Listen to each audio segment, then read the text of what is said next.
Hello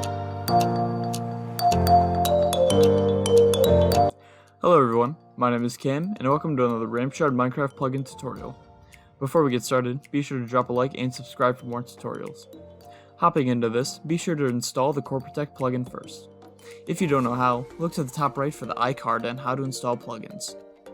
Once you restart and join your server, head into the chat box and type \co inspect.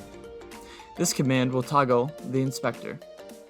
With the inspector toggled, left-click any block and this will show you who placed the block, what block it was, and what block was removed. If you right-click, it will show you what block was on top. Obviously, there has to be a block on top for this to work.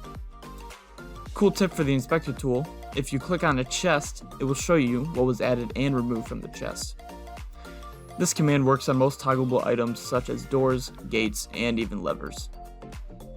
To disable the inspector, just type in \co inspect again.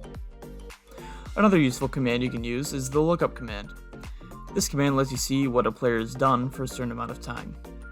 To see this, type in the command \co lookup the username of the player and the time. To switch pages, type \co l and then the page. Has your server been griefed? Lucky for you, this plugin has a rollback command. There are two ways to use this. You can roll it back generically by time or by who griefed. To roll back your server generically, type in the command \co rollback, the time it was destroyed, and the radius of blocks.